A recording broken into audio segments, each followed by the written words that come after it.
We had to kind of pull her out of bed and help her get dressed. It wasn't like she was being cooperative with us. When she's forced awake, a Herculean task, she seems to take on a childlike speech pattern. After a year and a half of still no answers to what's wrong with Jessica, John and I, we're beside ourselves. We don't know what to do for her. On this episode, for the past year and a half, Jessica Ciccone has been experiencing bizarre episodes where she sleeps continuously for 10 straight days. But her doctor and other specialists remain baffled as to what might be causing them. After a year and a half of still no answers to what's wrong with Jessica, John and I, we're beside ourselves. We don't know what to do for her. Then in early January 2006, a few family members and friends call Robin after a medical TV special airs. I started getting phone calls that said, you know, I just saw this show and it sounds a lot like what your daughter has. I was able to pull up the transcript online and read what it was about, and it sounded a lot like what Jessica had. From a support group website, Robin gets the name of Dr. Orrin Devinsky, a neurologist at NYU. In many cases, I am kind of the last stop on the diagnostic train line. Many people have been to a lot of doctors before they've seen me. Robin makes an appointment with Dr. Devinsky, knowing that he may be Jessica's last hope.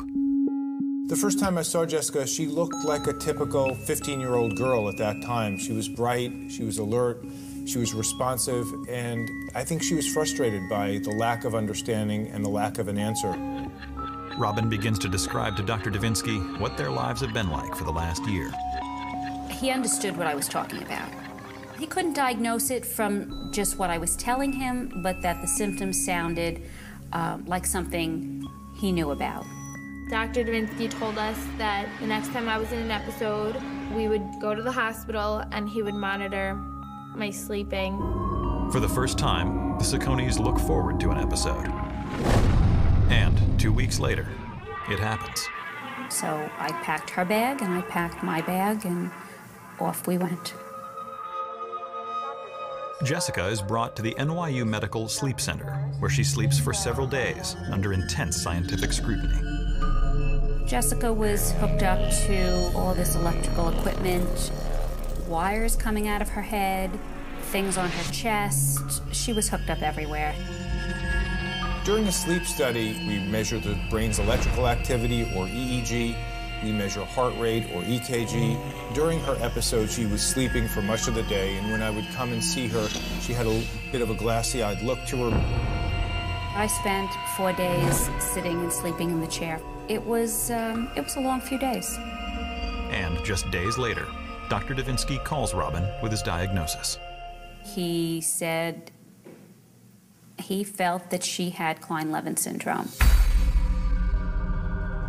Klein-Levin syndrome is an extremely rare, complex neurological disorder characterized by periods of excessive amounts of sleep. Doctors believe that the cause of Klein-Levin is rooted in the hypothalamus, a region of the brain that regulates involuntary activity, including body temperature and sleep cycles. The truth is, we don't know where it comes from. It often begins around puberty for both boys and girls, so it may be in some way the sex hormones are responsible in triggering it or activating the disorder in some way. Since there is no specific test for Klein-Levin syndrome, a diagnosis can only be reached once other tests have yielded no results. But even then, the disease is so rare that not all doctors know it exists. Only 200 cases of Klein-Levin syndrome have been studied so far. The difficulty of diagnosing KLS is really a reflection of the educational system of doctors. Doctors often don't know about less common disorders, and for most doctors, when they get presented with a case of something unusual, something a little bizarre, they tend to jump as a knee-jerk reflex that it must be psychological. The patient must be depressed. If the Ciccones hadn't fought the depression diagnosis, Jessica could have been admitted to a psychiatric ward and given powerful and potentially dangerous medication. There are so many more things that could have been wrong with her that are just horrible. So we were kind of going with the positive and saying that this is, all right, it's something we got to live with. Unfortunately, Devinsky tells them there isn't a lot they can do.